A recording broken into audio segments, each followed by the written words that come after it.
Hello नमस्कार दोस्तों, Harshali academy channel में एक बार फिर आपका हार्दिक स्वागत है। हमारे आज के इस वीडियो में हम रीजनिंग के 10 अति महत्वपूर्ण प्रीवियस ईयर क्वेश्चंस के बारे में डिस्कस करेंगे।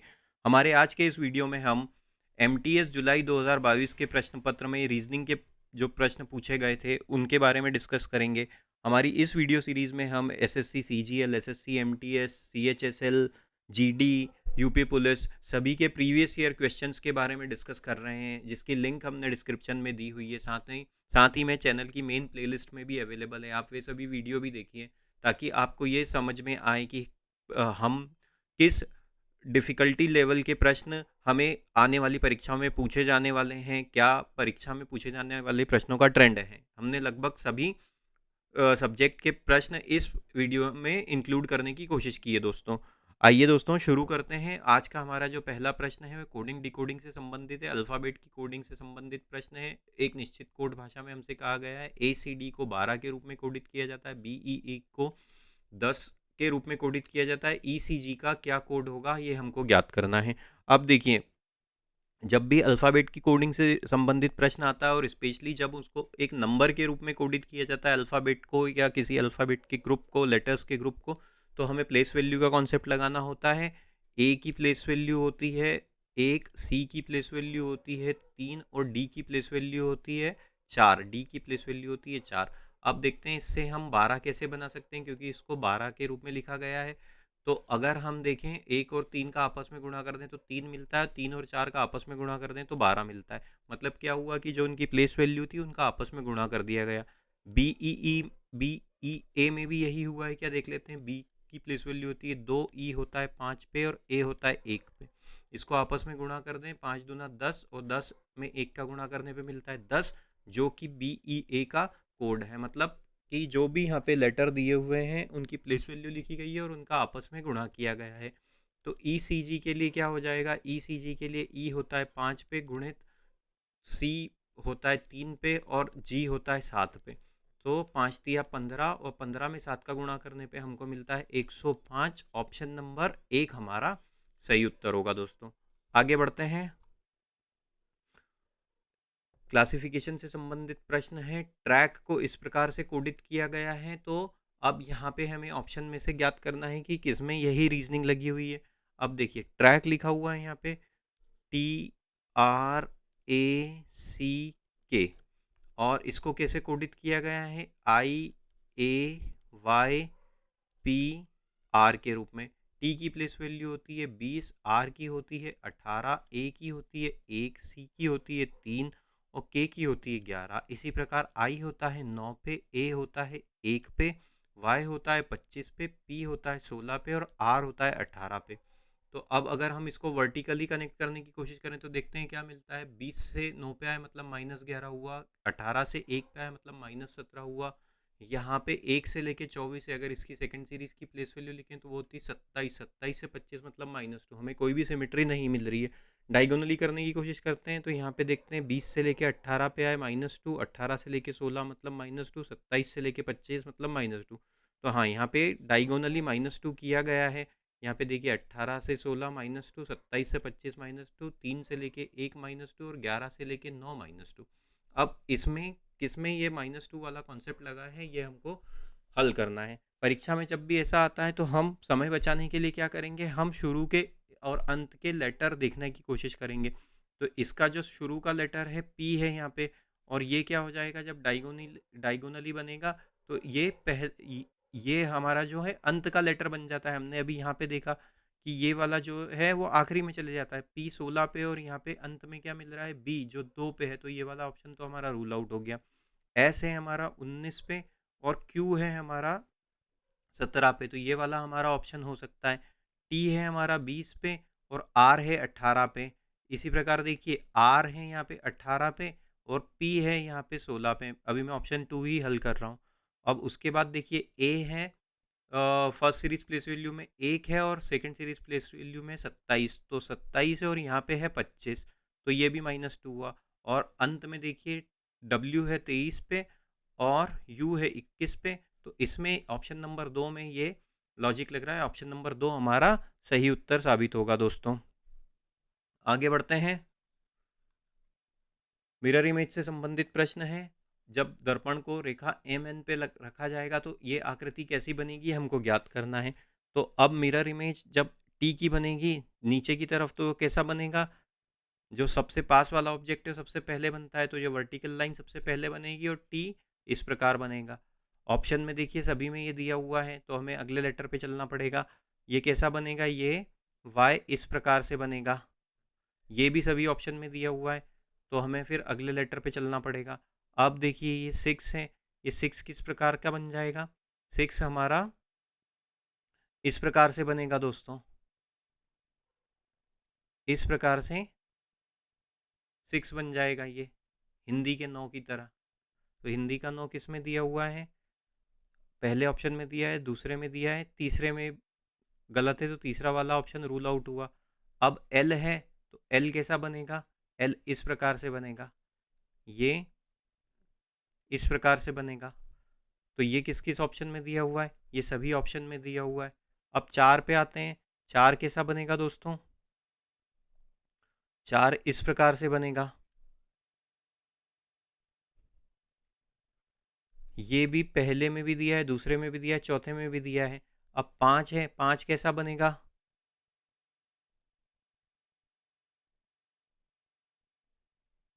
इस प्रकार से बनेगा। तो ये चौथे ऑप्शन में नहीं है, चौथा ऑप्शन रूल आउट हुआ।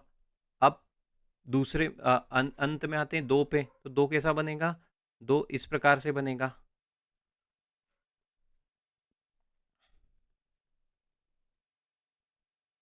इस प्रकार से 2 बनेगा। तो ऑप्शन नंबर 2 हमारा सही उत्तर होगा दोस्तों। ऐसे प्रश्नों की आमतौर पे कोई शॉर्ट ट्रिक नहीं होती है, ये प्रश्न हमें प्रैक्टिस से ही हल किए जा सकते हैं, तो ऐसे प्रश्नों की ज़्यादा से ज़्यादा हमको प्रैक्टिस करनी चाहिए। आगे बढ़ते हैं। अब ये रैंकिंग से संबंधित प्रश्न आया है, देखिए इसमें कहा गया है 7 athlete A B C D E F और जी एक दौड़ में भाग लेते हैं।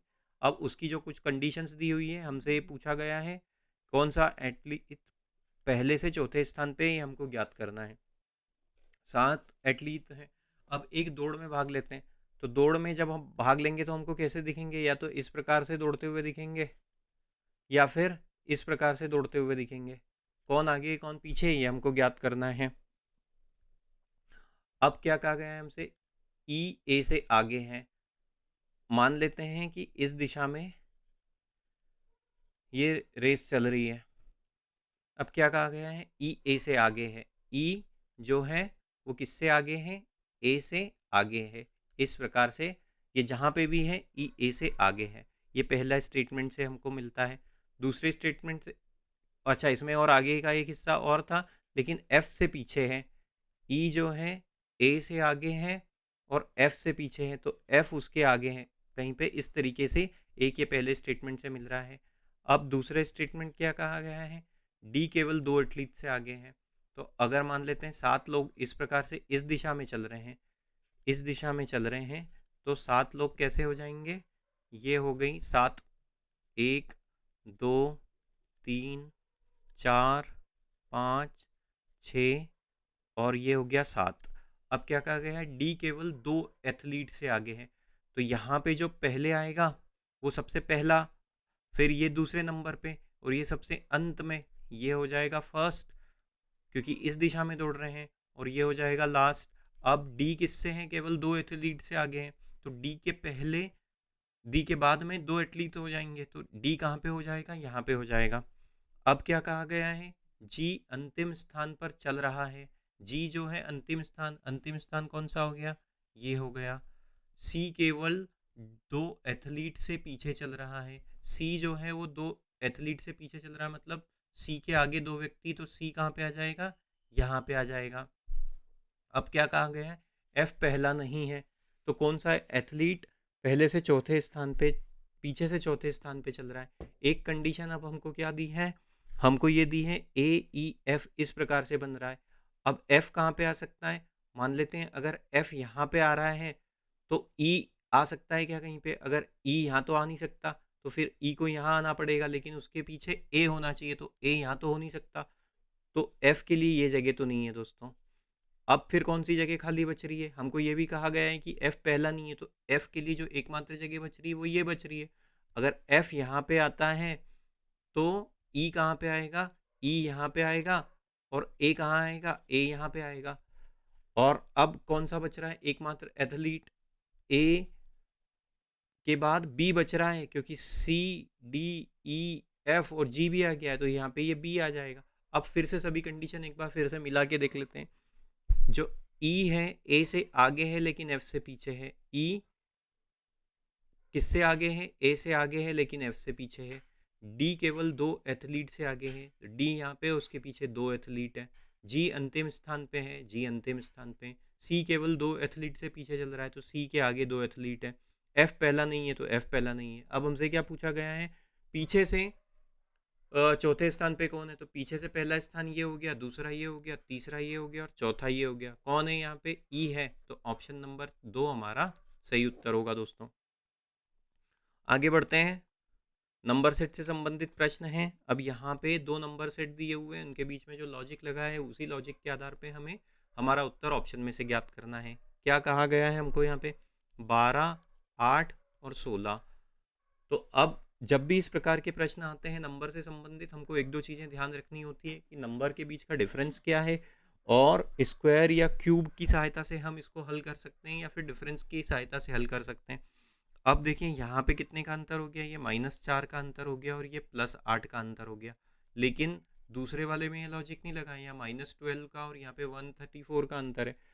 स्क्वायर या क्यूब के हिसाब से देखें तो 16 का अगर हम क्यूब स्क्वायर रूट निकालें तो हमको क्या मिलता है, 4 मिलता है। तो जो 4 मिला है, इस 4 को और इस 8 को, दूसरी संख्या को जोड़ दें तो हमको क्या मिलेगी, हमारी पहली संख्या मिलेगी। एक ये लॉजिक है। इस लॉजिक की पुष्टि किस बात से हो रही है कि जो 144 है यहाँ पे, ये 144 किसका है, ये हमको देखने पे ही समझ में आ रहा है कि ये 12 का वर्ग है।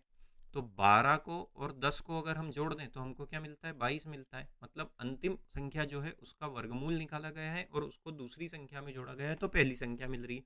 ये लॉजिक लगा हुआ है। अब देखिए 24 यहाँ पे रूल आउट हो जाता है, किसी का पूर्ण वर्ग है नहीं। 36 का स्क्वायर रूट क्या होता है, 6 होता है। 20 और 6 को जोड़ने में मिलता है 26, यहाँ में दिया है 28, तो ये रूल आउट हुआ, पहला और दूसरा रूल आउट हो गया। अब ये क्या है, यहाँ पे 121 है, मतलब ये 11 का हो गया इसका वर्गमूल। 11 और 12 को जोड़ देंगे तो हमको क्या मिलेगा, 23 मिलेगा। यहाँ दिया है 24, ये रूल आउट हुआ। तो एकमात्र ऑप्शन जो बच रहा है 4 ही हमारा सही होगा। इसको इसका वर्गमूल होता है 10, ये होता है 8 पे, दोनों को जोड़ने पे मिलता है 18। ऑप्शन नंबर 4 हमारा सही उत्तर होगा दोस्तों। नंबर सीरीज से संबंधित प्रश्न है। संख्याओं के बीच का अंतर हमको देखना रहता है। संख्याओं के बीच का अंतर अगर काफ़ी कम है, रिलेटिवली की संख्याएं एक दूसरे से कम अंतर से बड़ी या छोटी हो रही हैं, तो हमें हमारा उत्तर प्लस या माइनस की ट्रिक से ही मिल जाता है, बजाय कि गुणा या भाग के। इनके बीच का अंतर देखते हैं, 17 और 25 का अंतर होता है +8। 25 से लेके 34 पे आए तो +9 हुआ। 34 से लेके 44 पे आए तो ये +10 हुआ। 44 से लेके 55 पे आए तो ये कितना हुआ, ये +11 हुआ। तो कैसा अंतर चल रहा है, +8 +9 +10 +11। तो यहाँ पे क्या हो जाएगा, ये +12 हो जाएगा। 55 में 12 जोड़ने पे हमको मिलता है 67। ऑप्शन नंबर 2 हमारा सही उत्तर होगा दोस्तों। आगे बढ़ते हैं, मैथमेटिकल ऑपरेशन से संबंधित प्रश्न है। कहा गया है 20 और 10 को आपस में बदलना है, तो और जब बदल देंगे तो इस समीकरण का मान क्या होगा, ये हमको ज्ञात करना है। मतलब 10 के स्थान पे 20 लिखना है और 20 के स्थान पे 10 लिखना है। सीधे बदल के ही ये इक्वेशन लिख लेते हैं। तो ये क्या हो जाएगी, 10 के स्थान पे हमने लिख दिया 20 धन 30 माइनस 5 गुणित, अब यहाँ पे हो जाएगा 20 के स्थान पे 10 और भागित 2 है तो उसको बटे में 2 लिख लेते हैं। बॉर्ड में इस नियम लगा देते हैं यहाँ पे, BODMAS, ब्रेकेट बी से ब्रेकेट, ओ से ऑफ, डी से डिवाइड करना, एम से मल्टीप्लाई करना, ए से ऐड करना और एस से सब्ट्रैक्ट करना। ब्रैकेट नहीं है यहाँ पे, ऑफ का साइन नहीं है, तो क्या करेंगे, सबसे पहले डिवाइड कर देंगे। ये कैसे डिवाइड होगा, 2 एकम 2, 2 पंजे 10। अब क्या हो जाएगा, ये आगे 20 धन 30 माइनस 5 और 5 का गुणा किया तो ये हो जाएगा 25। इन दोनों को जोड़ा तो ये हमको क्या मिलता है, 50। और 50 में से अगर हम 25 घटा दें तो हमको क्या मिलता है, 25 मिलता है। ऑप्शन नंबर 3 हमारा सही उत्तर होगा दोस्तों। आगे बढ़ते हैं। हाँ, अब ये डिस्काउंट से संबंधित प्रश्न है। हमसे कहा गया है किसी वस्तु के अंकित मूल्य पर 20% और 30% की दो क्रमिक छूट दी हुई है, मतलब एक साथ हम डिस्काउंट लगा देंगे, दो कॉन्जिक्यूटिव डिस्काउंट दिए हुए हैं, तो उसके बाद उसके अंकित मूल्य का और विक्रय मूल्य का अनुपात क्या होगा। तो जब भी ऐसा प्रश्न आता है, हमको एक दो चीज़ें ऐसे प्रश्नों में कॉन्सेप्ट ध्यान रखनी होती है। एक होता है किसी भी आर्टिकल का मार्क्ड प्राइस मतलब उस पर अंकित मूल्य होता है। एक होता है उसका सेलिंग प्राइस और एक होता है उसका कॉस्ट प्राइस जिस पे वो दुकानदार उसको खरीदता है, किसी भी वस्तु को, किसी भी आर्टिकल को। मार्क्ड प्राइस क्या होता है? मार्क्ड प्राइस मतलब वो उस वस्तु को खरीदने के बाद उस पर एक अंकित चिन्ह अंकित कर देता है, मार्क कर देता है कि भाई अगर मान लो मैंने 10 रुपये में खरीदी है, मैंने इस पे 15 रुपये मार्क कर दिया। और उसके बाद क्या करता है, आमतौर पे सेल्स को बढ़ावा देने के लिए मार्क्ड प्राइस पे कुछ डिस्काउंट दे देता है। जैसे अगर मान लेते हैं 15 पे उसने 20% का डिस्काउंट दे दिया, तो कितने का हो जाएगा सेलिंग प्राइस उसका? उसका सेलिंग प्राइस हो जाएगा 12 रुपये का। तो इस केस में भी उसको कितने का प्रॉफिट हो जाएगा? हकीकत में उसने 10 में खरीदा था और 12 में बेच दिया, मतलब दो 2 रुपये का या 2 रुपये का इस केस में 20% का प्रॉफिट हो जाएगा। इस तरीके से ये कॉन्सेप्ट काम करती है। अब हमसे क्या पूछा गया है? अंकित मूल्य पे उसने डिस्काउंट दिया है 20% और 30% की क्रमिक छूट का।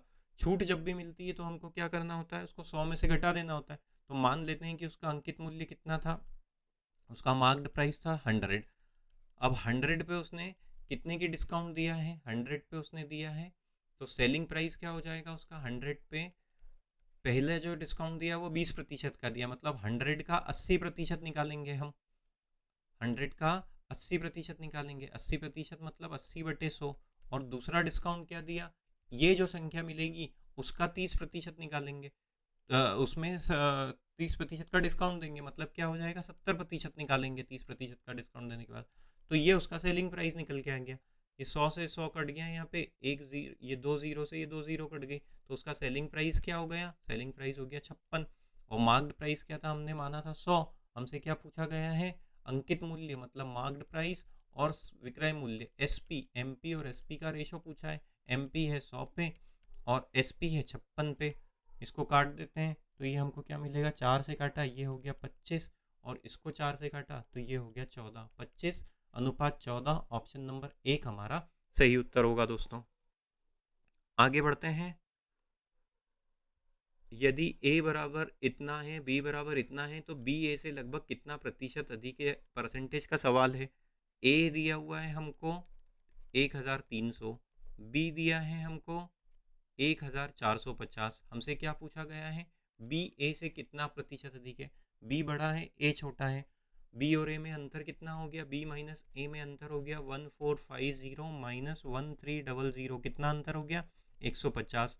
अब इनके बीच का जब भी ऐसा हो, एक संख्या दूसरी संख्या से कितनी बड़ी है ये ज्ञात करने के लिए हमको उनके बीच का अंतर है उसको जिस संख्या के संबंध में पूछा जा रहा है उससे भाग दे देते हैं। हमसे किसके संबंध में पूछा जा रहा है? बी कितना बड़ा है ये हमको ज्ञात करना है। किससे बड़ा है? ए से कितना बड़ा है? तो बी बड़ा है, इसलिए बी हमारा ए हमारा डिनोमिनेटर में आ जाएगा, नीचे हर में आ जाएगा। तो ये क्या हो जाएगा? 150। और किससे बड़ा है? किसके संदर्भ में बात की जा रही? ए से। तो ए का मान कितना था? 1300। बस इसको हम हल कर लेंगे और ये एक जीरो से एक जीरो कट गया, गुणित 100 कर देंगे, या ये 2 जीरो से ये 2 जीरो कट गई, तो ये कितना बचता है? 150/13। बस अब ये किसके नज़दीक आ रहा है दोस्तों? ये देखिए 13 एकम 13, 13 एकम 13 बचे 2, फिर से बचता है यहाँ पे 20, 13 एकम 13 फिर बचते हैं 20 में से 13 गए तो 7 और 70 हो जाएगा। तो 13 पंजे 65.5 और ऐसे ही आगे हल करेंगे तो 11.5, ऑप्शन नंबर 3 हमारा सही उत्तर होगा दोस्तों।